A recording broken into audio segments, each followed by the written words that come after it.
For David did not ascend to heaven, and yet he said, Lord, sit to my right. Sit at my right hand until I make your enemies a footstool for your feet. Therefore, let all Israel be assured of this. God has made this Jesus, whom you crucified, both Lord and Christ.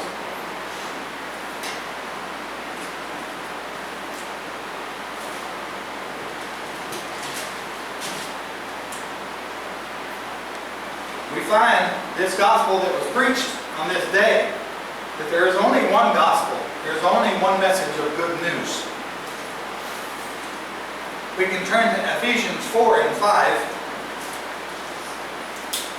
and we can see that the Scriptures is very clear that we have no other gospel. I'll start in chapter 4, verse 4.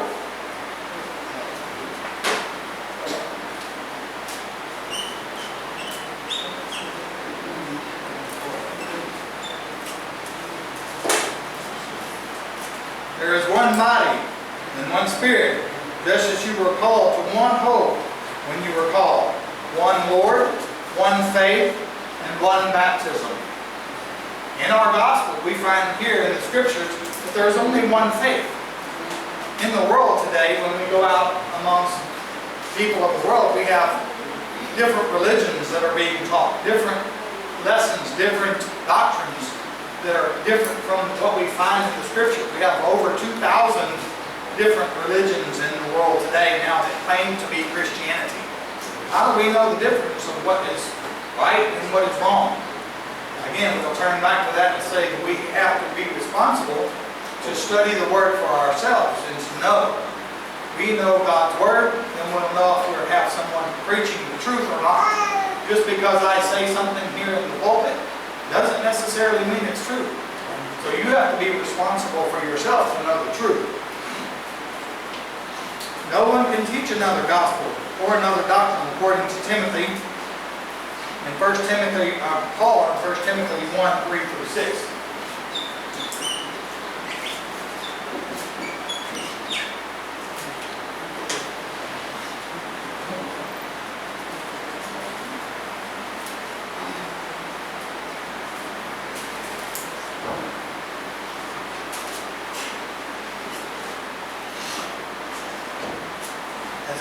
When I went to Macedonia, stay there in Ephesus, so that you may command certain men not to teach false doctrines any longer, nor to devote themselves to myths and endless genealogies.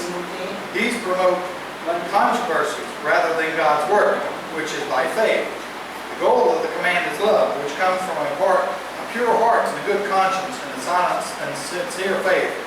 Some have wandered away from those and turned to meaningless talk. We have the standard, and we must choose to study it. 2 Timothy 2 and 15.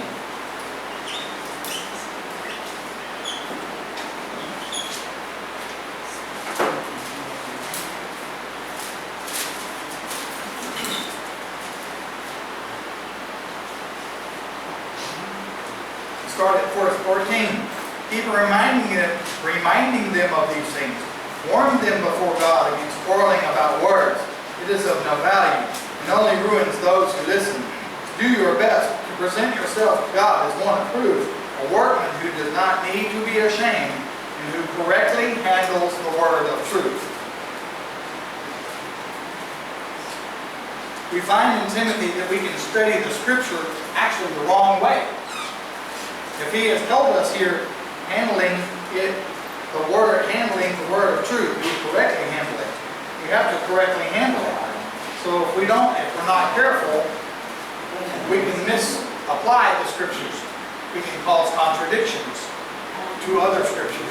The Bible does not contradict itself, so we have to make sure that we study the truth and know that if there's a contradiction, then the Bible is not wrong, we're wrong. So we have to be very careful when we study the Scriptures. We are going to be held responsible for what is taught there. How do we know this? Because Paul tells Timothy to rightly divide the word of truth, and we must go to the Scriptures with a humble heart and seek to know what God has to say about how we are to live as a follower of Jesus. How do we become a follower of Jesus? Well, many of you here have been baptized into Christ. Am I correctly? Is there anyone here that has not been baptized into Christ? Anyone here that is not a Christian, that is not, according to the Scriptures, obeying the gospel?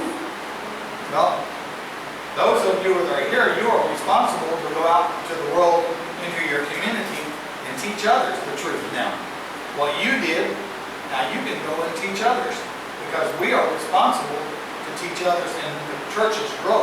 We cannot withhold the truth from teaching from other people. So we have to go out and bring them to the gospel, bring them to Christ.